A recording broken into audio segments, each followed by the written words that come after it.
வரஹ்மத்துல்லாஹி வபரகாத்துஹு. இன்னல் ஹம்தலில்லாஹ்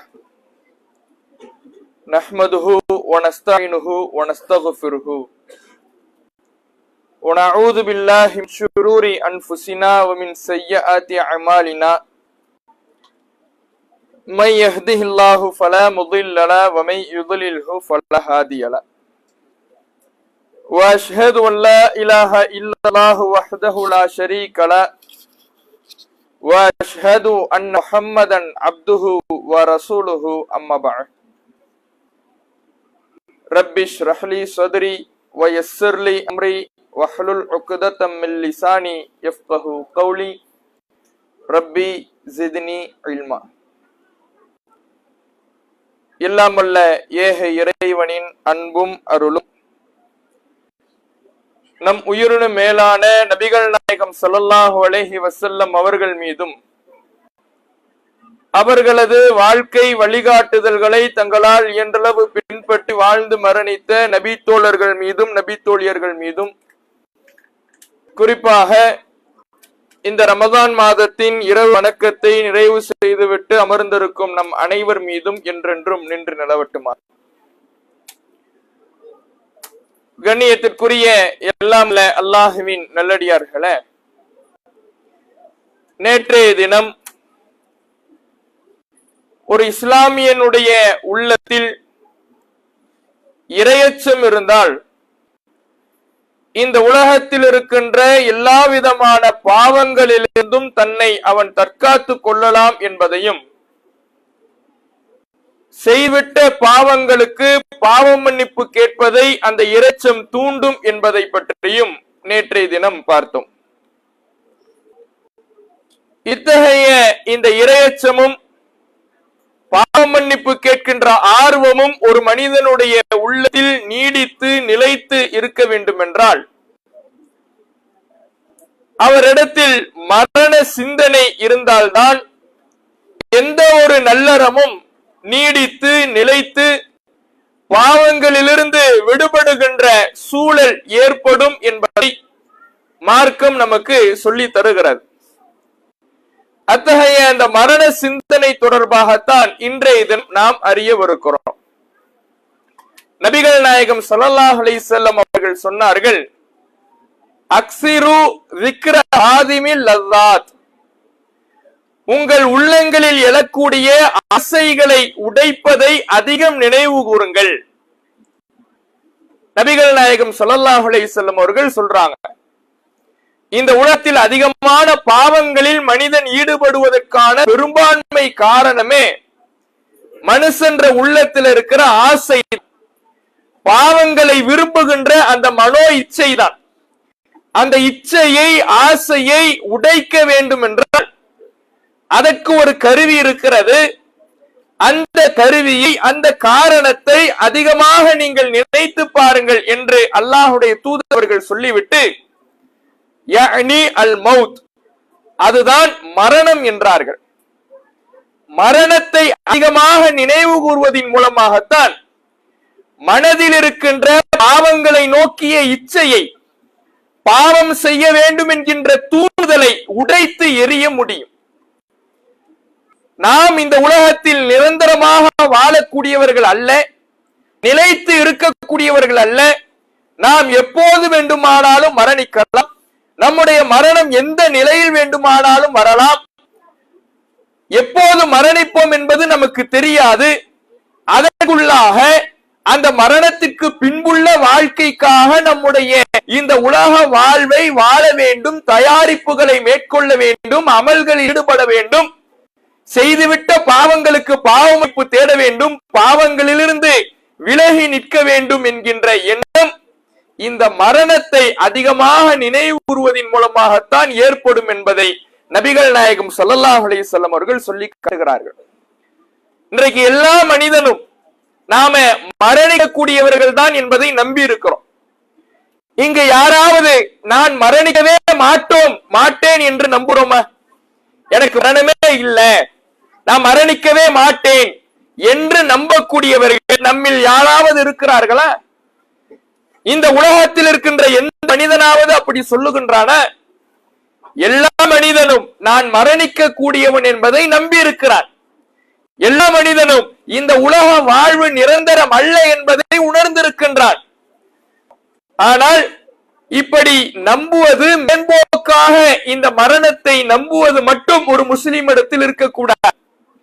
உண்மையில் மரணத்தை நம்புபவன் அந்த மரணத்துக்கு பின்னால் உள்ள வாழ்க்கைக்காக தன்னுடைய இந்த உலக வாழ்க்கையை தயார்படுத்துகிற பொழுதுதான் உறுதியாக நாம மரணிக்கக்கூடியவர்கள் என்பதை நம்ம நம்பி இருக்கிறோம்னு பொருள்.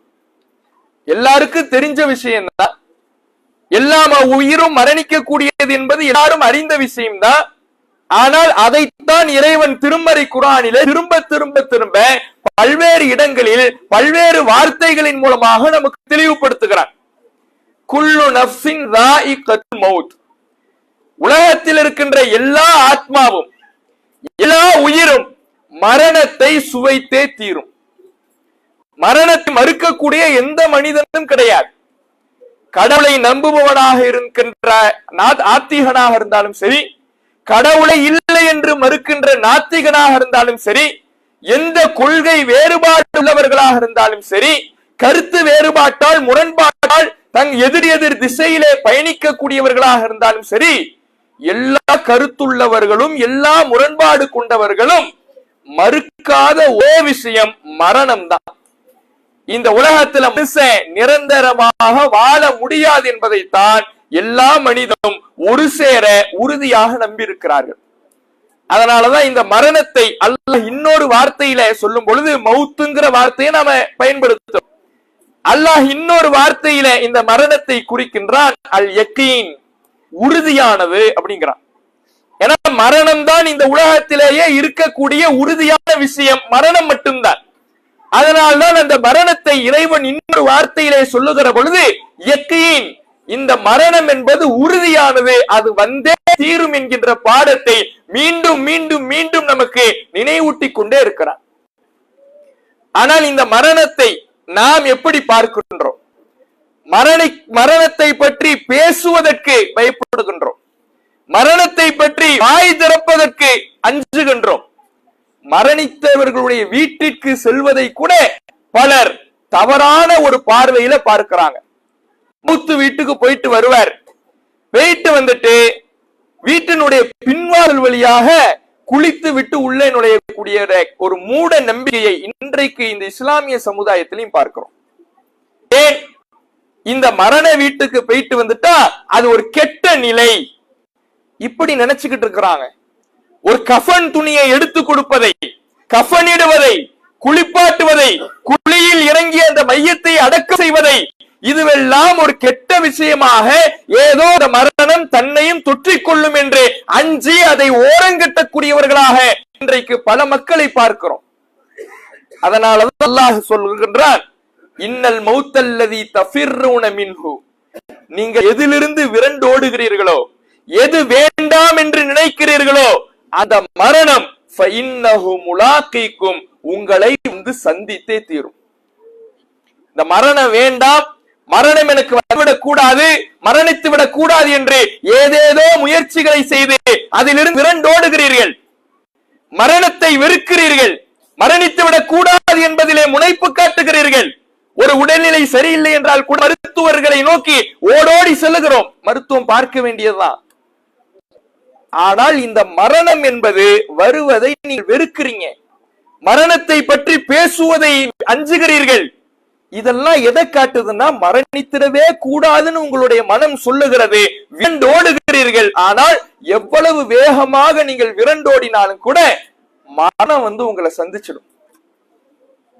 எப்படி நீங்க போனாலும் சரி, ரூட்டை மாத்தி போனாலும் சரி, மரணம் உங்களை வந்து சந்தித்தே தீரும். யோசிச்சு பாருங்க, கற்பனை செய்து பார்த்திடாத எத்தனையோ மரணங்களை நாம் நம்முடைய வாழ்வில் பார்த்திருப்போம், பல செய்திகளை படித்திருப்போம், நம்முடைய ஊரில் கேள்விப்பட்டிருப்போம், இந்த ரமலானில் பார்த்திருப்போம், சென்ற ரமலானில் பார்த்திருப்போம், நம்மோடு வேலை பார்த்தவரை பார்த்திருப்போம், நேற்று இரவு வரை நம்மோடு நன்றாக பேசிக் கொண்டிருந்தவர் இன்று நம்மோடு இல்லாமல் இருந்திருப்பார். 10 நோன்பு 15 நோன்பு என்று இந்த ரமலானில் நோன்பு நோற்றுக் கொண்டிருந்தவர் திடீரென கீழே வழுக்கி விழுந்தாரு, மௌத்தாயிட்டாருங்கிற செய்தி நமக்கு வரும். ஒண்ணும் பண்ணல, நல்லா இருந்தாரு, தரகாத்திரமான மனுஷன். கீழே வலிக்குதான் விழுந்தாரு, பெடரியில அடிச்சுச்சு, ஆளு மூத்து. எத்தனை செய்தியை பார்க்கிறோம். இங்கிருந்து புறப்படுவார், வெளிநாடுகளே ஓடி ஓடி உழைத்து களைத்து குடும்பத்தோடு விடுமுறை கழிக்க வேண்டும் என்று விடுமுறைக்காக ஊருக்கு சென்று ஊரில் மனைவி மக்களோடு சந்தோஷமாக இருந்து விட்டு அங்க டூர் போகணும்னு போயிருப்பார். அங்க டூர் போகணும்னு போய் போட்டிங்க்கு போனவங்க அந்த போட்டு கவுந்து மௌத்தான எத்தனையோ குடும்பங்கள் இருக்கிறது. இங்கு ஓடி ஓடி உழைத்தார், விமானத்திலே பயணித்தார், மரணத்தை அவர் அஞ்சினார், விமானம் எதுவும் ஆகிவிடக் கூடாது என்று பயந்து நடுங்கி போனார். அப்போதெல்லாம் அவருக்கு எதுவும் ஆகவில்லை, சந்தோஷமாக விடுமுறையை கழிக்க வேண்டும் என்று சுற்றுலாவுக்கு சென்றவர் அங்கே மரணத்தை பற்றி எந்த சிந்தனையும் இல்லாமல் இருக்கின்ற பொழுது, குடும்பத்தோடு ராகத்தாக மனநிலையோடு அவர் இருந்த பொழுது போட்டு கவுந்து மௌத்தான குடும்பம் இருக்குது. குடும்பத்தோடு அந்த குடும்பத்தில் இருக்கின்ற ஒட்டுமொத்த நபர்களும் ஊரை விட்டு வெளியூருக்கு போய் சுற்றுலாவுக்கு போய் சந்தோஷத்துக்காக போன இடத்துல மௌத்தா இருக்கிறாங்க. எத்தனை மரணங்களை பார்க்கிறோம். நம்மோடு பயணித்தவர் நல்லா இருந்தாரு, திடீர்னு நெஞ்ச பிடிச்சிட்டு உட்கார்ந்தார், மௌத்தாயிட்டார். இப்படியான நிலைமைகளை செவியுறுகிறோமே, பார்க்கின்றோமே. கண்கூடாக பார்க்கின்ற பொழுது இந்த மரணங்கள், இந்த பாடங்கள் நமக்கு எதை கற்றுக் கொடுக்க வேண்டும்? நாமெல்லாம் மௌத்தாக போகிறோம், இந்த செய்தியை மட்டுமா? இதைத்தான் நம்ம ஏற்கனவே நம்பி இருக்கிறோமே. மௌத்தாக போறோங்கிறத ஏற்கனவே நாம் நம்பி இருக்கிறோம், அறிந்திருக்கிறோம். யாரும் நிரந்தரமானவர்கள் இல்லை என்பதை உணர்ந்திருக்கின்றோம். ஆனால் இந்த மரங்களை பார்க்கின்ற பொழுது அந்த செய்தியை மட்டும்தான் நாம் நம்ப வேண்டுமா? நமக்கு நெருக்கமானவர்களுடைய மரணத்தை நாம் பார்க்கின்ற பொழுது நம்முடைய மனதில் வர வேண்டிய விஷயம், அடுத்து நாம இருக்கலாம், அடுத்த நொடி நமக்கு மரணத்தை விடலாம். நிச்சயமில்லாத வாழ்க்கை. அந்த மரணத்துக்கு பின்னால் உள்ள வாழ்க்கைக்காக நாம் தயாரிப்புகளை தயார் செய்ய வேண்டும், அமலில் ஈடுபட வேண்டும். மரணம் வந்து விடுவதற்கு முன்பாக அல்லாஹ்விடத்திலே கையேந்தி நாம் செய்த தவறுகளுக்காக, நாம் செய்த பாவங்களுக்காக பாவ மன்னிப்பு கேட்டுவிட வேண்டும், இஸ்திக்பார் தேடிவிட வேண்டும் என்பதுதான் ஒரு மூமினுடைய உள்ளத்தில் வர வேண்டும். அல்லாஹ் இன்னும் மரணத்தை பற்றி நமக்கு குர்ஆனில் பேசுகிறான். ஐனமா தகூனு யுத்ரிக்குமுல் மௌத், நீங்கள் எங்கே இருந்தாலும், உலகத்தின் எந்த மூலை முடுக்குகளில் இருந்தாலும், யுத்ரிக்குமுல் மௌத், மரணம் உங்களை வந்து அடைந்தே தீரும். வலவ் குன்தும் ஃபீ புரூஜின் முஷய்யதா, பலமான கோட்டைகளில் நீங்கள் உங்களை பாதுகாத்து கொண்டாலும் மரணத்தை உங்களால் தடுக்கவே முடியாது. மரணத்தை தடுத்துடலாம்னு நினைக்கிறீங்களா? உங்களுடைய உடல் திரகாத்திரம் உங்களை காத்துவிடும் என்று நினைக்கிறீர்களா? உடல் ஆரோக்கியம் உங்களுக்கு இன்னும் ஆயுசை கூட்டி தரும் என்று நினைக்கிறீர்களா? இளம் வயது ரத்தம் உங்களுக்கு காத்து நிற்கும், அடைக்கலமாக நிற்கும் என்று நினைக்கிறீர்களா? மரணத்துக்கு வயது கிடையாது, இந்த வயதில் தான் வர வேண்டும் என்கின்ற எல்லை கிடையாது. அல்லாஹ் தான் மரணத்தை கொடுக்கிறான். அல்லாஹ் ஒவ்வொருவருக்கும் இந்த வயது மரணம் வரும், இந்த நொடியில் வரும், இந்த இடத்தில் வரும் என்று தீர்மானித்திருக்கிறான். நாம நினைக்கிறோம் நல்ல டொக்கிலிருந்து உடம்பெல்லாம் நலிவடைந்து கூணு விழுந்து ஒரு வயோதிக நிலையில படுக்கையோடு இருக்கின்ற பொழுதுதான் மரணம் வர வேண்டும். நல்ல திடகாத்திரமான இளைஞர்கள், 25 வயது 30 வயது இளைஞர்கள், நல்ல உடல்வாகு, நல்ல திடகாத்திரம், நல்ல உடலமைப்பு, அதுவரை எந்த நோயும் இல்ல, பிரஷர் இல்ல, சுகர் இல்ல, எதுவும் இல்ல, நல்ல ஆரோக்கியமா இருக்கிறாரு. ஒரு காய்ச்சல் கூட மனுஷனுக்கு வந்ததில்லை. எப்படி மௌத்தானானே தெரியல, திடீர்னு மயக்கம் போட்டு விழுந்தா மௌத்தாயிட்டா. செய்தியை கேள்விப்படுறோமா இல்லையா? எத்தனை உடல் வாகு உள்ளவர்கள், நல்ல ஆணழகன் போட்டிகளிலே கலந்து கொண்டவர்கள், உடம்பைக்காக அதிகமான முக்கியத்துவத்தை கொடுத்தவர்கள், ஜிம்முக்கு போய் எக்ஸசைஸ் பண்ணிக்கிட்டு இருக்கும் பொழுது ஹார்ட் பிடிச்சுக்கிட்டு உழுறானே. எத்தனை மரணங்களை பார்க்கிறோம். உடலாக நம்மை பாதுகாத்துடுமா? நம்முடைய வயது நமக்கு பாதுகாத்து விடுமா? வயசு இருக்கு, இன்னும் காலை இருக்கு, சொல்ல முடியுமா? எனக்கு இன்னும் நோய் வரல, மௌத்துக்கு தடை போட முடியுமா? எதுவும் கிடையாது. நீங்கள் பலமான கோட்டைகளில் இருந்தாலும் மரணம் உங்கள் பந்தரை அடைந்துவிடும். வாகனங்களில் போகின்றோம், பயணம் செய்கின்றோம். நாம் சரியாக போனால் கூட எதிர் திசையில் வருகின்ற வாகனம் திடீரென்று தாக்கி மரணித்தவர்கள் எத்தனை பேர்? நல்ல பாதுகாப்பா இருப்பாரு, பாதுகாப்பாக வண்டி ஓட்டுவாரு. இவரை போன்று வாகனத்தை இயக்க முடியாது, காரை ஓட்ட முடியாது, பைக்கை போன்று பாதுகாப்பாக ஓட்ட முடியாது. இப்படி பெயர் எடுத்தவர் நன்றாக ரோட்ல போய்கிட்டு இருப்பாரு, பாதுகாப்பா இருப்பாரு, சீட் பெல்ட் போட்டிருந்திருப்பாரு, பைக்ல போகும்போது ஹெல்மெட் அணிஞ்சிருப்பாரு. எல்லா பாதுகாப்பு அம்சங்களை ஏற்படுத்திய பிறகும் கூட எதிர் திசையில் திடீரென்று ஒரு வாகனம் வந்து ஏறி மரணத்தை சந்தித்திருக்கிறார்களே, தங்களை தற்காத்துக் கொள்ள முடிந்ததா? நினைத்து பார்த்திருப்பார்களா? வண்டிகளிலே, பைக்கிலே சரக்கு கட்டிக்கொண்டு இந்த குவைத்திலே எத்தனை மரணங்கள்! டெலிவரி என்று வாகனத்துல உணவை டெலிவரி செய்யக்கூடியவங்க அதை எதிர்பார்த்து இந்த குவைத்துக்கு வந்தாங்களா? இல்லையே. வியாபாரம் செய்யணும், உழைக்கணும், சம்பாதிக்கணும் என்று வந்தவர்கள் எத்தனை இளைஞர்கள் தமிழ்நாட்டிலிருந்து, இந்தியாவிலிருந்து வந்த இளைஞர்கள் பைக்கில் பயணிக்கிறார்கள், வேகமாக செல்லுகிறார்கள். செல்லுகின்ற இடத்திலே மரணத்தை எதிர்பார்க்கவில்லை. உணவை கொண்டு போவோம், எங்கே டெலிவரி செய்யணுமோ அங்கே டெலிவரி செய்ய வேண்டும் என்று போனவர்கள் உயிர் இல்லையே. மரணம் எங்கிருந்து வந்தது? நினைத்து பார்க்கின்ற நேரத்தில் வந்ததா? தயாரிப்புகளை ஏற்படுத்தின நேரத்தில் வந்ததா? துவா செய்து கொண்டிருக்கின்ற நேரத்தில் வந்ததா? பாவ மன்னிப்பு கேட்கின்ற நேரத்தில் வந்ததா? நோன்பு இருக்கின்ற நேரத்தில் வந்ததா? எதுவும் இல்லை. எதிர்பார்க்காத நேரத்தில் எந்த நிலையில் வேண்டுமானாலும், எப்படி வேண்டுமானாலும் வருகின்ற ஒரு நிலைதான் இந்த மரணத்திற்கு அல்லாஹ் ஏற்படுத்தியிருக்கிறான். யாரும் எதிர்பார்க்கவே முடியாது, எப்படி வரும்னு சொல்லவே முடியாது, வந்து நிற்கும். நபிகள் அல்லாஹ் திருமறை குர்ஆன்ல சொல்றார், நஹ்னு கத்தர்ன பைனக்குமுல் மௌத், உங்களுக்கு நாம் தான் மரணத்தை விதியாக்கி இருக்கிறோம். உங்களுக்கு விதியில மரணத்தை நான் இருக்கிறேன், என்ன தவிர யாருக்கு அது தெரியாது. நாம பிறந்த தேதி நமக்கு தெரியும், இறக்க போற தேதி யாருக்காவது தெரியுமா? பிறந்த தேதி கூட பிறந்த உடனே தான் தெரியும். நம்ம பெத்தவங்களுக்கு இந்த தேதியில மகன் கண்டிப்பா பிறந்துருவான்னு சொல்ல முடியுமா? டாக்டர் சொல்றதுக்கு முன்னாடி 1 மாசம் முன்னாடி பிறந்துடுது, சொல்றதுக்கு 1 மாசம் கழிச்சு பிறக்குது. இந்த தேதியில் பிறப்பேன் என்பதையும் நம்மால் தீர்மானிக்க முடியாது, இந்த தேதியில் இறப்பேன் என்பதையும் தீர்மானிக்க முடியாது. மௌத்து தேதி தெரியுமா? எப்போது வேண்டுமானாலும் மரணம் வரலாம். ஒரு மூமினுடைய உள்ளத்தில் பதிய வேண்டியது என்னவென்றால், அடுத்த நொடி என்னுடைய வாழ்வு நிச்சயம் இல்லை, அடுத்த நொடி நிச்சயம் இல்லாத வாழ்க்கையை நான் வாழ்ந்து கொண்டிருக்கிறேன். இதுதான் ஒரு மூமினுடைய உள்ளத்தில் பதிய வேண்டிய மிக முக்கியமான அம்சம். அல்லாஹ் சொல்லுகிறான், நான் தான் இந்த மரணத்தை விதித்திருக்கிறேன். வமா நஹ்னு பிமஸ்பூகீன், உங்களால இந்த மரணத்தை ஜெயிக்க முடியாது, மரணத்தை தோற்கடிக்க முடியாது. 1000 முயற்சிகள் நீங்கள் செய்தாலும் இந்த மரணத்தை தோற்கடித்து விடலாம் என்று நினைக்கிறீர்களா? நான் நிர்ணயித்திருக்கிறேன் மரணத்தை. விதியாக்குனது யாரு? எழுதி வச்சிருக்கிறது யாரு? நான். நீங்க எவ்வளவு முயன்றாலும் மரணத்தை உங்களால வெல்லவே முடியாது. பலத்தை பார்க்கலாம். சில விபத்துகள் எல்லாம் அவ்வளவு ஆச்சரியமாக இருக்கும், சில மரணங்கள் எல்லாம் அவ்வளவு பாடத்தை நமக்கு சொல்லித்தரும்.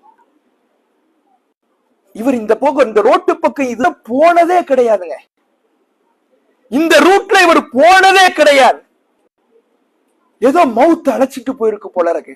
எத்தனை தடவை பேசி இருக்கிறோம், இந்த ரூட்ல இவர் போனதே கிடையாது. மவுத்தா போகிற இந்த நாள் தான், இந்த நேரம் தான் இவர் இந்த ரூட் போயிருக்கிறார், இந்த ரோட்டில் பயணம் செய்திருக்கிறார். சொல்லி இருக்கிறோமா இல்லையா? பார்த்து இருக்கிறோமா இல்லையா? இன்னும் பல மரணத்தை பார்ப்போம். சில பஸ், சில காரு ஆக்சிடென்ட் ஆகும். ஒரு சைடு இருக்கிறவங்க மூத்தாயிருவாங்க, இன்னொரு சைடு இருக்கிறவங்க தப்பிச்சிடுவாங்க. ஒரு சீட்ல இருக்கிறவரு மூத்தா இருப்பாரு, இன்னொரு சீட்ல இருக்கிறவர் பொழைச்சிருப்பாரு. இந்த மௌத்தா இருக்கிறார்ல, அவரு பிழைச்சவங்க சீட்ல உட்கார்ந்து இருந்திருப்பாரு. ஏதோ புழுக்கமா இருக்கு, வாந்தி வர மாதிரி இருக்கு, ஏதோ ஒரு மாதிரியா இருக்குதுன்னு அந்த மரணிப்பதற்கு அரை நொடிக்கு முன்னால் சீட்டு மாறி உட்கார்ந்து இருப்பாரு, மரணம் வந்திருக்கும். தடுக்க முடிந்ததா? எப்படியெல்லாம் மரணம் வரும் யோசிக்க முடியாது, தடுக்க முடியாது. மரணம் இந்த நேரத்தில், இந்த சீட்டிலே, இந்த ரோட்டிலே, இந்த நேரத்திலே, இந்த நோயில மரணிக்க வேண்டும் என்று அல்லாஹ் நிர்ணயித்து விட்டால் அந்த இடத்துக்கு அல்லாஹ் நம்மை கொண்டு வந்து நிறுத்தி விடுவான். இதுதான் மரணம், இதான் விதி. இதை யாராலும் வெல்ல முடியாது என்பதை அல்லாஹ் திருமறை குர்ஆன்ல சொல்றான். உஹது போர்க்களத்துல இஸ்லாமிய பட ஆரம்பத்துல கை ஓங்குனுச்சு. கடைசி நேரத்துல அந்த முஸ்லிம்கள் பல பேர் கொல்லப்பட்டாங்க. ரசூலுல்லாவே கொல்லப்பட்டாங்கிற செய்தி பரவுற அளவுக்கு பெரிய அடி விழுந்தது. உஹது போர்க்களத்துல எதிரிகளுடைய கை ஓங்கிடுச்சு, பல சஹாபாக்கள் கொல்லப்பட்டாங்க. கொல்லப்பட்ட பொழுது போருக்கு வராம இருந்தாங்கல்ல, அவர்கள் ஊருக்குள்ள உட்கார்ந்து பேசிக்கிட்டாங்க. அந்த நயவஞ்சகள்லாம் இதுக்குத்தான் நாங்க சொன்னோம், அப்பவே போவாதீங்க போவாதீங்கன்னு இதுக்குத்தான் சொன்னோம், இப்படி சொன்னாங்க. அல்லாஹ் அப்ப அவளுக்கு ஒரு பதிலை சொல்லுகிறான். லவ் குன்தும் ஃபீ புயூத்திக்கும் லபரஸல்லதீன குத்திப அலைஹிமுல் கத்ல் இலா மலாஜிஹிம். நீங்கள் உங்களுடைய மரணம் எந்த இடத்தில் இருக்கிறதோ, நீங்கள் வீட்டுகளிலே இருந்து கொண்டாலும் சரி, நான் வீட்டை விட்டு வெளியே வர மாட்டேன் என்று நீங்கள் இருந்தாலும் சரி, நீங்கள் எங்கே மரணிக்க வேண்டுமோ அந்த இடத்துக்கு உங்களை கிளப்பி நாங்க கூட்டு வந்துடுவேனா அல்லாஹ் சொல்றான். என்ன மரணத்திலிருந்து தப்பிச்சிடலான்னு பாக்குறீங்களா? நீங்க ஊருக்கு இந்த போருக்கு வராம வீட்டுல இருந்ததுனால தப்பிச்சிட்டேன்னு நினைக்கிறீங்களா? நீங்கள் மரணிக்க வேண்டும் என்று இருந்தால் உங்களுடைய வீடுகளில் இருந்து நான் கிளப்பி உங்களை மரணிக்க வேண்டிய இடத்துக்கு நான் கொண்டு வந்திருப்பேன். மரணத்தை உன்னால வெல்ல முடியாது. நல்ல வேளை போகல அப்படின்னு சொல்ல முடியுமா? அல்லாஹ் உங்களுக்கு இன்னும் சான்ஸ் கொடுத்திருக்கிறான் அர்த்தம். நல்ல வேளை நான் போகலங்கிறது நம்ம திறமை இல்ல, நம்ம புத்திசாலித்தனம் இல்ல, நம்முடைய வாய்ப்பு இல்ல, அல்லாஹ் இன்னும் நமக்கு நேரம் குறிக்கல. அப்ப மரணங்கிறதை யாராலும் வெல்ல முடியாது. எந்த சூழ்நிலை, கொரோனா காலம் வந்துச்சு பாருங்களேன். கொரோனால ரொம்ப பாதுகாப்பு ஏற்படுத்தின பல பேரு மூத்தானாங்க. ரொம்ப மாஸ்க போட்டிருப்பாரு, சானிடைசர் கையில போட்டு நிமிஷத்துக்கு ஒரு தடவை போட்டு தடவிக்கிட்டு இருப்பாரு. திடீர்னு கொரோனா அட்டாக் ஆகி மூச்சு திணறல் வந்து மௌத்தாயிருக்காரு. ரோட்ல பிளாட்ஃபார்ம்ல இருந்த எத்தனையோ பேர் பொழைச்சிருந்தாங்க. ஏன்? அல்லாஹ் மௌத்த கொடுக்கணும் நாடிட்டா எப்படியும் கொடுத்துடுவான். நேரம் முடிய போகிற நேரம் வந்துவிட்டால் எப்படியும் நமக்கு மரணம் வந்துவிடும். அதுக்கு நாம தப்பிக்கணும் முடியும், அதுக்கு வந்து நாம பாதுகாத்த புள்ள முடியுங்கிறது கிடையவே கிடையாது. அதனாலதான் அல்லாஹ் ஒரு சவால் விடுகிறான். முடிந்தால் உங்களுக்கு உங்களால் மரணத்தை வெல்ல முடியும் என்று நீங்கள் நினைத்தால், உங்களை நீங்க பாதுகாத்துக் கொள்ள முடியும் என்று நினைத்தால், நீங்கள் நினைத்துக் கொண்டிருக்கிறீர்களே இந்த உலகத்தில் ஏதோ நிரந்தரமாக வாழ்பவனை போல இந்த உலக விஷயத்துக்காக உழைத்துக் கொண்டிருக்கிறீர்கள், மறுமைக்காக பாடுபடாமல் இருக்கிறீர்கள், மரணத்திற்கு பின்புள்ள வாழ்க்கையை நினைத்து பார்க்காமல் இருக்கிறீர்களே, அதுவெல்லாம் உண்மை என்றால் முடிஞ்ச மரணத்தை தடுத்து பாருங்க. அல்லாஹ் சொல்றான், முடிந்தால் மரணத்தை நீங்கள் தடுத்து பாருங்கள். யாராலும் வெல்ல முடியாது. எப்படியாவது மரணம் உங்களுக்கு வந்துவிடும். ஒரு சீட்டு மாறி உட்கார்ந்த உடனே வரும், எந்த இடத்துல வரும் சொல்ல முடியாது. சில பேருக்கு இந்த கடை நோய் வாய்ப்பு, அந்த நேரம் அந்த ஒரு சக்கராத்த ஹாலுடைய நிலைமை, இந்த நிலைமையெல்லாம் வந்து மௌத்தாகிற வாய்ப்பை சில பேருக்கு அல்லாஹ் ஏற்படுத்துவான். சில பேருக்கு அந்த வாய்ப்பு கூட கிடைக்காது. எல்லாம் தூங்குனாருங்க, சும்மா தூங்க போனாரு, அல்ல எந்திரிக்கல, நல்லாதான் போனாரு, ஆக்சிடென்ட் யோசிக்க மூடி துறக்கிறதுக்குள்ள ஆள் அவுட்டு. பாவ மன்னிப்பு கேட்பதற்கு கூட வாய்ப்பில்லாத மரணங்களை அல்லாஹ் நமக்கு விதித்திருக்கலாம். வாய்ப்புள்ள மரணங்கள் எல்லாருக்கும் கிடைக்கும்னு சொல்ல முடியாது. படுத்த படுக்கையாக இருந்து இன்னும் 2 நாட்கள் இருக்கிறது, 3 நாட்கள் இருக்கிறது என்று நாட்களை எண்ணிக்கொண்டு கழிக்கின்ற வாய்ப்பு எல்லோருக்கும் கிடைக்காது. நோய் வாய்ப்பட்டு படுக்கையில இருந்து மரணத்தை எதிர்பார்த்து எதிர்பார்த்து கிடைக்கின்ற வாய்ப்பை அல்லாஹ் எல்லோருக்கும் ஏற்படுத்துவது கிடையாது. திடீரென்று கண்மூடி திறப்பதற்குள்ள மரணம் வந்துவிட்டது என்ற சூழல் இன்றைக்கு அதிகரித்துக் கொண்டிருக்கிறது. அந்த நிலையில் நாம் இருந்தால் நம்முடைய பாவ மன்னிப்பை கேட்பதற்கான வாய்ப்பு கூட நமக்கு இல்லாம போயிடும். எப்போ அலட்சியப்படுத்திக்கிட்டே இருந்தோம்னா. அப்ப மரணம் என்பது வந்தே தீரும் என்பதை இந்த செய்திகள் எல்லாம், இந்த வசனங்கள் எல்லாம் நமக்கு சொல்லுது. இன்னும் அல்லாஹ் குர்ஆன்ல சொல்றான், ஃபலவுலா இதா பலகத்தில் ஹுல்கும், மரணம் தொண்டை குழியை அடைந்த நேரத்தில் மரணத்தை அவர்களால தடுக்க முடிஞ்சதா? கொஞ்சம் முன்னாடி வந்துடுங்க, மக்கள் இருக்கிறாங்க, பின்னாடி நிக்கிறாங்க. கொஞ்சம் முன்னாடி நெருங்கி வந்துட்டீங்கன்னா பின்னாடி உட்கார்ந்துப்பாங்க. மரணம் தொண்டை குழியை அடைத்து அந்த பொழுது அவனால் என்ன செய்ய முடிந்தது? ஏதோ இந்த உலகத்தில் நிரந்தரமாக வாழ்வை போல மனிதன் வாழ்ந்து கொண்டிருந்தானே, பாவ மன்னிப்பு தேடாமல் இருந்தானே, பாவங்களை மூழ்கியிருந்தானே, அமல்களை செய்யாமல் கடத்தி கொண்டிருந்தானே, அலட்சியமாக இருந்தானே, இன்னும் நாள் இருக்கிறது இன்னும் நாள் இருக்கிறது என்று தள்ளி போட்டானே. இப்ப மரணம் தொண்டை குழியை அடைஞ்சிருச்சு. அவனால என்ன செய்ய முடிந்தது? வான்தும் தந்துரும், பார்க்கலாம் முடிச்சு. எப்படி வாழவர்கள் உயிரை கைப்பற்றி கொண்டு செல்கிறார்கள் என்பதை பார்க்கத்தான் முடிந்தது. வேற என்ன செய்ய முடிந்தது? அல்லாஹ் கேட்கிறான். ஒண்ணும் பண்ண முடியாது. திடீர் மரணங்கள் கூட பார்க்கின்றோம். எப்போது வேண்டுமானாலும் எப்படி வேண்டுமானாலும் மரணம் வந்து விடலாம். வருகின்ற பொழுது தயாரிப்போடு இருக்கிறோமா? அதுதான் நம்மிடத்தில் இருக்கக்கூடிய மிக முக்கியமான கேள்வி. அல்லாஹ் இன்னும் சொல்லுகிறான், சக்கராத்து நிலை உறுதியாக வந்தே தீரும். அப்ப அல்லாஹ் சொல்வான்,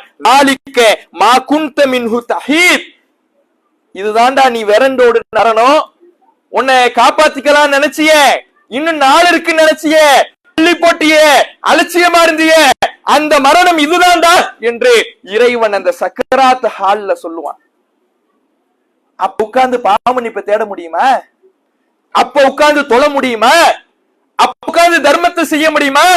அப்ப உட்கார்ந்து தாய்க்கு நல்லுபகாரம் செய்ய முடியுமா? அப்ப உட்கார்ந்து மனைவி மக்களுக்கு வசியத்து செய்ய முடியுமா? எதுவும் முடியாது. அல்லாஹ் கைப்பற்றி விட்டால் நம்முடைய நிலைமை என்னவாகும் யோசிச்சு பாருங்க. அமல்களை சேர்த்து வச்சுட்டோமா? என்கிட்ட நன்மை நிறைய இருக்குது, நான் பாவம் செய்யாத ஆட்டா, பாவ மன்னிப்பை கேட்டு முடிச்சுட்டேன், அல்லாஹ்வும் எனக்கு மன்னிச்சுட்டது வாக்குறுதி தந்துட்டா, அப்படி யாராவது இங்க வாழுகிறோமா? நன்மைகளை சேர்த்து வைத்து சுவனவாதி என்று முத்திரை குத்தப்பட்டு விடுமா? நிச்சயமில்லாத வாழ்க்கையை வாழ்ந்து கொண்டிருக்கின்ற நாம் அந்த மரணம் அடுத்த நொடி பொழுது கூட வந்து விடலாம் என நம்முடைய வாழ்க்கையை அமைத்துக் கொள்ள வேண்டும். நபிகள் நாயகம் ஸல்லல்லாஹு அலைஹி வஸல்லம் அவர்கள் இந்த மரணிக்கின்ற மனிதர்களை 2 சாராராக பிரிக்கிறாங்க. ரசூலுல்லாஹ்வை ஒரு 2 ஜனாசா கடந்து போகுது. ரசூலுல்லாஹ் அந்த ஜனாசாவை பார்த்து 2 வார்த்தை சொல்றார்கள், அல் முஸ்தரீஹ் வல் முஸ்தராஹ் மின்ஹு அப்படிங்கிறாங்க. சஹாபாக்களுக்கு ஆச்சரியமா இருக்குது, ரசூலுல்லாஹ் இப்படி ஒரு வார்த்தையை பயன்படுத்துறாங்களே, என்ன வார்த்தை அப்படின்னு. சஹாபாக்கள் கேட்கிறாங்க, யா ரசூலல்லாஹ் மல் முஸ்தரீஹ் வல் முஸ்தராஹ் மின்ஹு, அல்லாஹ்வுடைய தூதரே முஸ்தரீஹ்னா யாரு, முஸ்தராஹ்னா யாரு? இந்த 2 ஜனாசாவை பார்த்து சொல்றீங்களே, முஸ்தரீஹ்னு ஒண்ணுக்கு சொல்றீங்க, முஸ்தராஹ்னு ஒரு ஆளை பார்த்து சொல்றீங்க, என்ன முஸ்தரீஹ் முஸ்தராஹ்னா என்ன கேக்குறாங்க. முஸ்தரீஹ் முஸ்தராஹ்னா அர்த்தத்தை என்னங்கிறது, முஸ்தரீஹ்னா ராகத்தை அடையக்கூடியவர், நிம்மதி அடைகிறவர் முஸ்தரீஹ்னா. முஸ்தராஹ்னா அவரால பிறர் ராகத்தை அடைகிறாங்கன்னு அர்த்தம். இதான் வார்த்தைக்கு அர்த்தம். ஆனா ரசூலுல்லாஹ் இந்த வார்த்தையை ஒரு விஷயத்துக்கு பயன்படுத்துறாங்கன்னா ஒரு நோக்கம் இருக்கும்ல, அதைத்தான் சஹாபாக்கள் கேட்கிறாங்க. என்ன நோக்கம் அல்லாஹ்வுடைய தூதரே? அப்ப ரசூலுல்லாஹ் சொல்றாங்க, அம்மல் முஸ்தரீஹ், முஸ்தரீஹ் ராகத்து பெறக்கூடியவர் என்றால் யாரு தெரியுமா? அவர் ஒரு இறை நம்பிக்கையாளர், மூமின், நல்ல மனிதர். அவருடைய மரணம் யஸ்தரீஹு மின் நஸபி துன்யா வ அதாஹா, அவருக்கு இந்த உலகத்தின் களைப்புகள் இருந்தும் உலகத்தின் தொந்தரவுகளில் இருந்தும் அவருக்கு ராகத்தை கொடுக்கும். ஒரு மூமினுடைய வாழ்க்கை எப்படி அமையணும்? ஒரு மூமினுடைய வாழ்க்கை எப்படி இருக்கணுமா? அவர் இந்த உலகத்தை நேசிக்க மாட்டார். உலக வாழ்வு அவருக்கு களைப்பு தட்டும், உலக வாழ்வு அவருக்கு சலிப்பு தட்டும். இந்த உலகத்தில் என்னால் என் இறைவனை நிம்மதியாக வழங்க முடியவில்லையே, என்னால் இந்த உலகத்தில் இறைவனுக்கு செய்ய வேண்டிய கடமைகளை சரியான முறையில் செய்ய முடியவில்லையே, நான் பாவங்களை தேடி செல்லவில்லை என்றாலும் பாவங்கள் என்னை தேடி வந்து என்னை தொந்தரவு செய்கிறது, என் ஈமானை தட்டி பார்க்கிறது, என் ஈமானை உறுதி பார்க்கிறது. இந்த தொந்தரவுகளில் இருந்தெல்லாம், இந்த களைப்புகளில் இருந்தெல்லாம், இந்த சலிப்பு தட்டியை உலகத்தில் இருந்தெல்லாம் எனக்கு எப்ப ராகத்து கிடைக்குன்னு அவர் வாழ்ந்திருப்பாரு. மரணம் வந்தவுடன், மலக்குல் மௌத் வந்தவுடன் அந்த மரணத்தின் மூலமாக அவர் ராகத்தடைவார், நிம்மதி அடைவார். இப்படியான வாழ்க்கை எத்தனை பேர் வாழ்றோம்? உலக வாழ்வு சலிப்பு தட்டி மறுமை வாழ்க்கைக்கான முயற்சியை என்னால செய்ய முடியலன்னு வருந்துபவர் தான் முஃமின். அவருடைய மரணம் தான் அவருக்கு ராகத்தை கொடுக்குமா, நிம்மதியை கொடுக்குமா? எத்தனை பேர் இப்படி வாழுகிறோம் யோசிச்சு பாருங்க. உலக வாழ்வு சலிப்பு தட்டுகிறதா அல்லது மறுமைக்கான அமல்கள் சலிப்பு தட்டுகிறதா? தொழுகை பல பேருக்கு சலிப்பை ஏற்படுத்துகிறது, குர்ஆனை ஓதுவது பல பேருக்கு சலிப்பை ஏற்படுத்துகிறது. ஒரு பக்கத்தை, இரண்டு பக்கத்தை என்னால் குர்ஆனை எடுத்து ஓத முடியவில்லை. சினிமா படம் சுவாரஸ்யமா பார்த்து ரசிக்கின்றேன், திருமறை குர்ஆனுடைய பக்கங்களை என்னால் கடக்க முடியவில்லை, திருமறை குர்ஆனுடைய பக்கங்களை என்னால் புரட்ட முடியவில்லை. தொழுகை எனக்கு சலிப்பா இருக்கிறது, அதனால்தான் நான் நினைத்த நேரத்தில் நினைத்த பொழுது தொழுது கொள்கிறேன். அமல்கள் சலிப்பாக இருக்கிறது, உலக வாழ்வு சலிப்படையல. இப்படி நம்ம வாழ்ந்துகிட்டு இருக்கோம். ஆனா உண்மையான முஃமின், மறுமையை, மரணத்தை நம்பியவர், அவருக்கு மரணம் ராகத்தை கொடுப்பான். இந்த உலகத்திலிருந்து, உலகத்தின் தீங்குகளிலிருந்து, உலகத்தின் நெருக்கடியிலிருந்து ராகத்தை கொடுக்கும் என்று நபிகள் நாயகம் ஸல்லல்லாஹு அலைஹி வஸல்லம் சொன்னாங்க. இப்படி நம்முடைய நிலைமை இருக்குதா? இன்னொன்னு சொன்னாங்களே முஸ்தரா, இவரால பல பேர் நிம்மதி அடைவாங்க. அது யாரு? ரசூலுல்லாஹ் சொல்றாங்க, அம்மல் முஸ்தராஹ் மின்ஹு. முஸ்தராஹ் மின்ஹு என்றால் யார் தெரியுமா? அம்மல் ஃபாஜிர், இன்னல் ஃபாஜிர், அவன் ஒரு பாவி. இந்த உலகத்தில் வாழ்ந்த பொழுது உண்மையான இறை நம்பிக்கையாளனாக, மறுமையை நம்பியவனாக, மரணத்தை நம்பியவனாக, நல்லறங்களை அதிகம் சேமித்தவனாக, பாவங்கள் மன்னிக்கப்பட்டவனாக, பாவங்களிலிருந்து விலகியவனாக வாழ்ந்திருக்க மாட்டார். பாவங்களில் மூழ்கி அமல்களில் அலட்சியம் கொண்டு ஒரு பாவியாக தன்னுடைய வாழ்வை கழித்திருப்பார். அவர் மௌத்தாகும் பொழுது அவருக்கு ராகத்தா இருக்காது. அவரு தான் உலகத்தை செஞ்சாரு, அவருடைய மரணம் அவருக்கு ராகத்தா இருக்காது. என்னடா அதுக்குள்ள போறோம், நோய் பிடிச்சு மௌத்தாயிடுவோமோ மைத்தாயிடுவோமோ என்று பதட்ட நிலையில தான் அவர் இருப்பாரு. ஆனா ராகத்து பெறுவது யார் என்றால் ராகத்து பெறுவது யாருன்னா, அவர் மௌத்தாகிறதுனால உலகத்தில் இருக்கிற கால்நடைகள் நிம்மதியாக வாழும், அவர் மௌத்தாகிறதுனால மரங்கள் நிம்மதியாக வாழும், அவர் மௌத்தாகிறதுனால மனிதர்கள் நிம்மதியாக வாழ்வார்கள். நல்ல வேலை ஆள் தொலைஞ்சா, நல்ல வேலை போய் சேர்ந்தா, என்னை ஏமாத்தினா, என்னிடத்தில் வாக்குறுதியை மீறினான், என்னை நம்ப வைத்து கழுத்தறுத்தான், என்னிடத்தில் மோசடியாக நடந்து கொண்டான், என்னை ஏமாற்றினான் என்று எத்தனை பேர் இன்றைக்கு சொல்லிக் கொண்டிருப்பதை பார்க்கிறோம். அநியாயம் செஞ்சா, அக்கிரமம் செஞ்சா, நல்ல வேலை போய் சேர்ந்தா, இதை யாரும் வார்த்தைகளால சொல்ல மாட்டாங்க, மனசுல அவங்களுக்கு இருக்கும். நாம் வாழுகின்ற வாழ்க்கை எந்த வகையில் இருக்கிறது? அடுத்தவர்களுக்கு அநியாயம் செய்து நம்முடைய மரணத்தின் மூலமாக நிம்மதி பெருமூச்சு விடுகின்ற வாழ்க்கையை வாழுகிறோமா? அல்லது நபிகள் நாயகம் ஸல்லல்லாஹு அலைஹி வஸல்லம் மரணம் நமக்கு ராகத்தை கொடுக்கும், உலகத்தின் சலிப்பு தட்டி மறுமையை நோக்கி புறப்படுகின்ற ஒரு வாழ்க்கையை வாழ வேண்டும் என்றார்களே, அந்த வாழ்க்கையை வாழ்ந்து கொண்டிருக்கின்றோமா? யோசித்து பாருங்கள். அப்ப நம்முடைய மரணம் எப்படி இருக்க போகிறது? இந்த இரண்டு வகையில நாம நம்முடைய மரணத்துக்கு முன்னால் நம்ம வாழ்க்கையை எப்படி அமைக்க போகிறோம்? அடுத்தவர்களுக்கு அநியாயம் செய்து நம்முடைய மரணத்தின் மூலமாக அடுத்தவர்களுக்கு நிம்மதியை கொடுக்கின்ற வகையிலே பாவியுடைய மரணத்தை அடைய போகிறோமா? அல்லது உலகத்தின் வாழ்வு சலிப்பட்டி இறைவன் நம்மை அழைக்கின்ற பொழுது மனம் உவந்து ராகத்தாக நிம்மதியாக பாவங்களுக்கு மன்னிப்பு கேட்டு நிலையிலே இறைவனை சந்திக்க போகிறோமா? எந்த நிலையில அமைச்சுக்க போகிறோம்? யோசிச்சு பாருங்க. மரணத்துக்கு முன்னால் செய்ய வேண்டிய சில விஷயங்கள் இருக்கு. நம்முடைய கடமைகளை நிறைவேற்றணும். தொழுக, ஜக்காத்து, இது போன்ற நன்மைகளை, நிறைய நன்மைகளை அதிகப்படுத்துவதற்கான காரியங்களை ஒரு பக்கம் செய்யணும். குர்ஆனை ஓதுங்க, தர்மம் செய்யுங்க, கரெக்டா தொழுவுங்க, சுன்னத்தான வழிபாடுகளை செய்யுங்க, பாவ மன்னிப்பு கேளுங்க, இதெல்லாம் ஒரு பக்கம். இன்னொன்னு மிக முக்கியமான விஷயம் என்னன்னா, மரணத்திற்கு முன்னால் செய்து முடிக்க வேண்டிய விஷயத்துல கடன் மிக முக்கிய இடத்துல இருக்குது. கடன் வாங்கிருவோம். கடனை மார்க்கம் எப்படி அனுமதிக்க தெரியுமா? ஒரு நிபந்தனையோடு. கடன் வாங்கினால் எழுதி கொள்ளுங்கள், சிறியதோ பெரியதோ எழுதி கொள்ளுங்கள் என்கின்ற நிபந்தனையோடு அனுமதிக்கிறது. நபிகள் நாயகம் ஸல்லல்லாஹு அலைஹி வஸல்லம் அவர்கள் கடனில் இருந்து தான் அதிகமாக பாதுகாப்பு கேட்டாங்க. இன்னி அஊது பிக்க மினல் மஅஸமி வல் மக்ரம், இறைவா உன்னிடத்தில் கடனில் இருந்தும் பாவத்தில் இருந்தும் பாதுகாப்பு கேட்கிறேன். ரசூலுல்லாஹ் பாதுகாப்பு கேட்கிறாங்க, நல்ல விஷயமா? கண்டிப்பா நல்ல விஷயத்திலிருந்து ரசூலுல்லாஹ் பாதுகாப்பு கேட்க மாட்டாங்க. அப்ப இது வெறுக்கத்தக்க விஷயம் தான். அனுமதி எப்ப கொடுக்குதுன்னா, ரொம்ப முடியல, ரொம்ப கஷ்டம், ரொம்ப இயலாம, அத்தியாவசியம் முடியல, அப்போ கடனாக கேட்பதற்கு அனுமதி தான் கொடுக்குதே தவிர கட்டாயப்படுத்தல.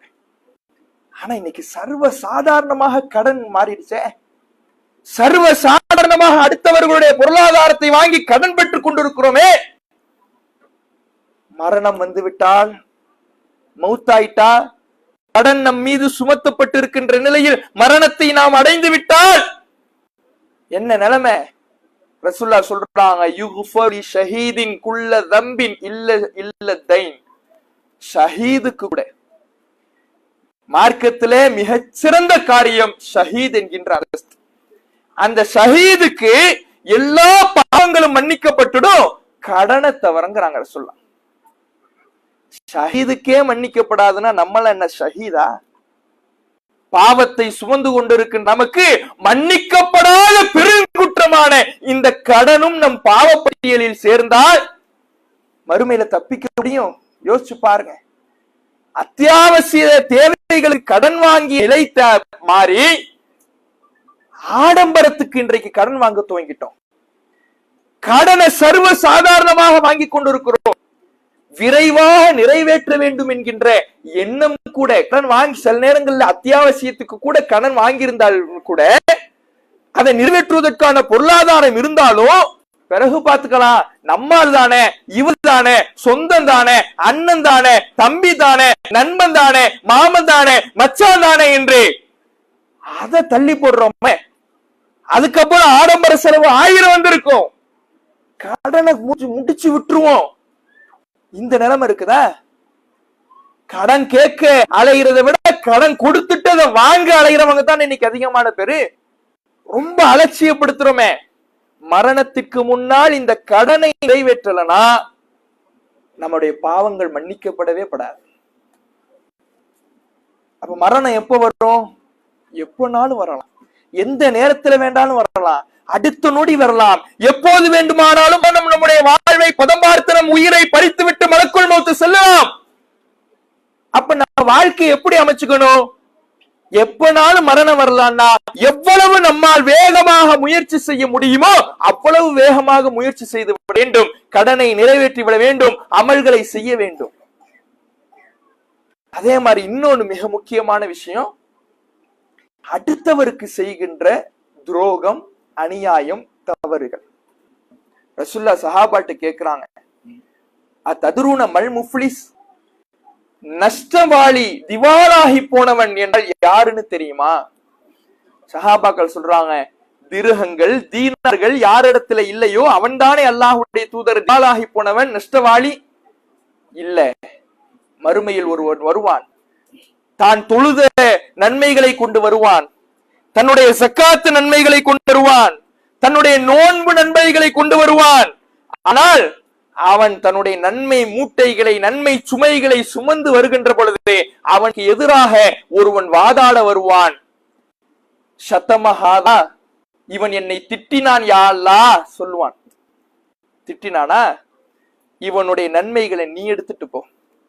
நீங்க நின்று வணங்கி இருப்பீங்க, தொழுது இருப்பீங்க, 5 வேளை தொழுகையை நான் விட்டது இல்லைன்னு நாம மாறு தட்டிக்கலாம். ஆனால் அந்த நிலை கூட நாம் மரணத்துக்கு முன்னால் யாருக்கெல்லாம் அநியாயம் செய்திருக்கிறோமோ, பிறருக்கு என்னெல்லாம் தவறு செய்திருக்கிறோமோ அவர்களிடத்தில் மன்னிப்பு கேட்டு அல்லாஹ்விடத்திலேயும் தௌபா கேட்கவில்லை என்றால் எந்த நன்மை செஞ்சிருந்தாலும் பிரயோஜனம் இல்லை, எல்லாம் அவர் போயிடும். யாரெல்லாம் இவன் என்ன திட்டுனா, யாரெல்லாம் இவன் என் பொருளாதாரத்தை வாங்கி வச்சுக்கிட்டான், யாரெல்லாம் எனக்கு காசு தரேன்னு இவன் வாக்குறுதி கொடுத்தான், என்னுடைய கடனை திருப்பி தருகிறேன் வாக்குறுதி தந்தால், இந்த பொருளாதாரத்தை நான் திருப்பி தந்து விடுவேன் என்று வாக்குறுதி தந்தால், அதையெல்லாம் எனக்கு தராமல் ஏமாற்றிட்டா, அப்புறம் தர இப்ப பிறகு பார்த்துக்கலாம் என்று அலட்சியம் செய்தான், மௌத்தாயிட்டா, என்னால வாங்கவே முடியலன்னு வந்து நிப்பா. நாம சில நேரத்தில் அப்படியும் பண்ணுவோம். நம்மள்ட்ட காசு இருக்கும், ஆனால் நான் தருகிறேன் என்று, நான் திருப்பி தந்து விடுகிறேன் என்று கடனாக சொன்ன அல்ல பொருளாதாரத்தை பிறகு பார்த்துக்கலாம், இப்ப அவசரம், அப்புறம் கொடுத்துக்கலாம் என்று வேண்டுமென்றே கூட நாம சில நேரங்கள் அலட்சியப்படுத்துவோம். வந்து நிப்பாரு மறுமையில, தரலையாள்லா, இந்த இவன் தொழுக நன்மையில நீ எடுத்துட்டு போ, ஜக்காத்து கொடுத்த நன்மையெல்லாம் நீ எடுத்துட்டு போ, இவன் ஹஜ்ஜு செஞ்சிருக்கிறான், அத நீ ஹஜ்ஜே செய்யலையா, இந்த நன்மையை நீ எடுத்துட்டு பாதிக்கப்பட்டிருக்கல, எடுத்து கொடுத்துருவான். நன்மையே இல்லாம நிப்போம். அப்பவும் நம்மளால பாதிக்கப்பட்டவங்க வந்து நிப்பாங்க. யாரெல்லாம் நான் பாக்கி இருக்கிறேன், எனக்கு எந்த நன்மை இல்லையா, நீ செஞ்சில பாவம், அதையெல்லாம் இவன்ட்ட கொடு. நீங்க சிகரெட்டை தொட்டு பார்த்திருக்க மாட்டீங்க, ஆனா அடுத்தருக்கு பாதிப்பு ஏற்படுத்தி இருப்பீங்க, மன்னிப்பு கேட்காம மௌத்தாகி இருப்பீங்க. அந்த அவருடைய பாவத்தை எல்லாம் அல்லாஹ் நமக்கு கொடுத்துருவான். தப்பிக்க முடியுமா? யோசிச்சு பாருங்க. மரணம் எந்த நேரத்திலும் வந்து விடலாம். மரணம் நம்முடைய அடுத்த நொடி கூட வந்து விடலாம். நாம் அதற்கு முன்னால் செய்து முடிக்க வேண்டிய அமல்கள், நன்மைகள், பாவ மன்னிப்பு இதுவெல்லாம் ஒன்றும் என்றால் அடுத்தவரிடத்தில் செய்ய வேண்டிய கடமைகளை சரியாக நிறைவேற்றி விட வேண்டும். கடனை முதலில் நிறைவேற்ற வேண்டும். அடுத்தவருக்கு பாதிப்பை கொடுத்திருந்தால், மன உளைச்சலை கொடுத்திருந்தால், மனம் நெருங்குகின்ற வகையில் அவரிடத்தில் நடந்திருந்தால், அவருடைய மனம் பாதிக்கப்படுகின்ற வகையில் நடந்திருந்தால் கூட மன்னிப்பு கேட்டுட்டு அல்லாஹ் இடத்துல தௌபா செஞ்சிடணும். இல்ல அல்லாஹே மன்னிக்க மாட்டான். யார் இடத்துல பாதிப்பு ஏற்படுத்தின? நீ தொழாம விட்டியா, நீ தர்மம் செய்ய இருந்தியா, அதெல்லாம் ஏன் சார்ந்தது. நான் நாடுனா மன்னிப்பேன், நாடுனா தண்டிப்பேன். நீ எனக்கா பாதிப்பு ஏற்படுத்தின, என்னையா திட்டுன, என்னையா அடிச்ச, என்னையா கேலி பண்ணுன, அவனதானே. அவன்கிட்ட மன்னிப்பு கேட்காம இப்ப வந்து நின்னுட்டு நான் மன்னிச்சிடுவேன் வந்து நின்னா, அவன் மன்னிக்கிறவரை எனக்கு நான் மன்னிப்பே தரமாட்டேன். இப்படி சொல்லிட்டா என்ன ஆகும்? யோசிச்சு பாருங்க. அப்ப இந்த நிலைகளை எல்லாம் நம்முடைய மரணம் வருவதற்கு முன்பாக நாம் செய்து முடித்து விட வேண்டும். எப்ப மரணிப்போம் தெரியாது. அல்லாஹ் சொல்கிறான், மறைவான ஞானத்தில் இருக்கக்கூடிய விஷயம், வமா தத்ரி நஃப்சுன் பி ஐயி அர்தின் தமூத், எந்த இடத்தில் மரணிப்பீர்கள் என்பதை எந்த ஆத்மாவும் அறியாது. எந்த இடத்துல மரணிப்போம், இங்கே மௌத்தாயிடுவோமா, விமானமா, வாகனமா, படுக்கையா, வீடா, எதுவும் தெரியாது. எந்த இடத்துல வேண்டாலும் மௌத்தாகலாம். மரணத்திற்கு தயாரான வாழ்க்கையை வாழுகிறோமா என்பதுதான் நம் முன்னால் இருக்கக்கூடிய கேள்வி. அதனாலதான் அல்லாஹ் திருமறை குர்ஆன்ல இந்த மரணத்தை பற்றி சொல்லுகிற பொழுதெல்லாம் மரணத்தை அலட்சியமாக, மரணிப்பவனு தெரியும், எந்த மனுஷனும் மரணத்தை மறுக்கிறது கிடையாது, மரணிப்பன்னு தெரியும், ஆனா அலட்சியமா இருந்திருப்பான். அப்படி அலட்சியமாக இருந்த மனிதன் உயிரை கைப்பற்றுகின்ற வாரணம் வருகின்ற பொழுது, ரப்பிர்ஜூன், இறைவா என்னை கொஞ்சம் திரும்ப அனுப்பே, லல்லி அமல் சாலிஹன் ஃபீமா தரக்து, நான் விட்ட அமல்களை எல்லாம் இப்ப செய்துவிட்டு வந்திருக்கிறேன் ரப்பே, என்னை கொஞ்சம் திருப்ப அனுப்பு. அல்லாஹ் சொல்லுவான், வெறும் வாய் வார்த்தை. இதெல்லாம் உள்ளத்துல மரணிப்போங்கிற நம்பிக்கை இருந்துச்சுன்னா மரணிப்பவன் எப்படி வாழ்வானோ அப்படி வாழ்ந்திருப்பேன். அது உள்ளத்துல இல்ல, வாயில இருந்துச்சு. அதனால இப்ப மரணத்தை பார்த்த உடனே புலம்புற, எந்த அவகாசமும் தரப்படாது போ. இன்னும் கேட்பான், லவ்லா அஹர்தனி இலா அஜலின் கரீப், சிறிது காலம் அவகாசம் தரக்கூடாதா, ஃபஸத்தகவகும் மினஸ் சாலிஹீன், என்னுடைய பொருளாதாரங்களை தர்மங்களாக கொடுத்து நான் நல்லவனாகி விடுறேனே. புலம்புவான். வலையுஅஹிரல்லாஹு நஃப்ஸன், எந்த ஆத்மாவுக்கும் ஒரு செகண்ட் முந்தவும் செய்யாது பிந்தவும் செய்யாது. அவ்வளவுதான், இனிமே வாய்ப்பு கிடையாது. மரணம் வந்த உடனே மனுஷன் சொல்லுவானா, இன்னி துபுத்துல் ஆன், இறைவா நான் இப்ப தௌபா செய்யறேன்னு. எப்போ? மவுத்து, மலக்குல் மவுத்து உயிரை கைப்பற்றும் பொழுது, ஆஹா வந்துட்டாங்க, நம்மை கொண்டு போக வந்து விட்டார்கள், நம்முடைய அவகாசம் முடிந்து விட்டது. அந்த நொடிகளில் கேட்பானா, இன்னி துபுத்துள்ளான், இறைவா நான் இப்ப தௌபா செஞ்சிடறேன், ஏன் தௌபாவை ஏத்துக்க. அல்லாஹ் சொல்லுகிறான், லைசத்தி தௌபா, இவங்களுக்கு தௌபாவே கிடையாது. தள்ளி போட்டு அப்புறம் பார்த்துக்கலாம், பிறகு பார்த்துக்கலாம், பிறகு கையேந்திக்கலாம், பிறகு பாவமன்னிப்பு தெரிக்கலாம், பிறகு தொழுதுக்கலாம், பிறகு தாடி வச்சுக்கலாம், பிறகு தர்மம் செஞ்சுக்கலாம், பிறகு குர்ஆன் ஓதிக்கலாம்.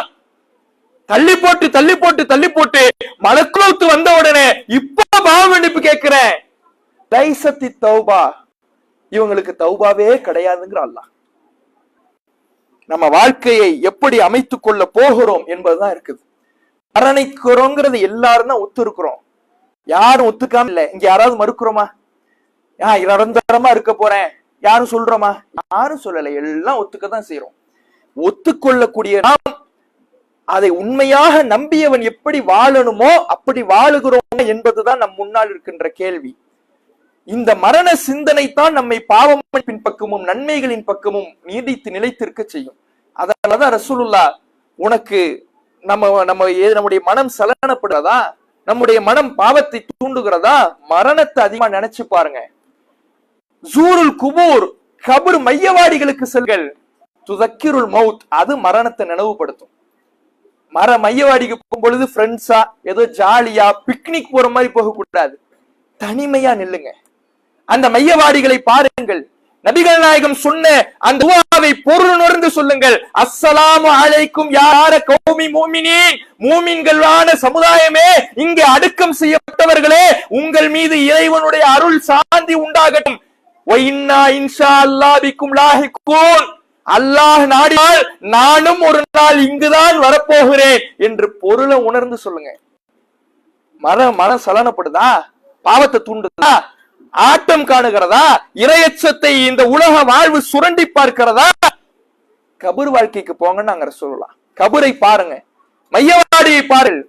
அதை பார்த்து நீங்கள் இந்த துஆவை ஓதினால், பொருள் உணர்ந்து கேட்டால் உறுதியாக மரண சிந்தனை வரும். அந்த மரண சிந்தனை தான் நம் வாழ்வுக்கு ஒரு லகானாக, ஒரு கேடமாக, பாவங்களிலிருந்து நம்மை தற்காத்துக் கொள்ளுகின்ற இரையச்சத்தையும் நன்மைகளில் நீடித்து செல்லுகின்ற ஆர்வத்தையும் நம்முடைய உள்ளத்திற்கு வழங்கும். அத்தகைய மரண சிந்தனையை அல்லாஹ் நம் வாழ்நாள் முழுவதும் தந்தருள் புரிவானாக பிரார்த்தித்து எனது உரையை நிறைவு செய்கின்றேன்.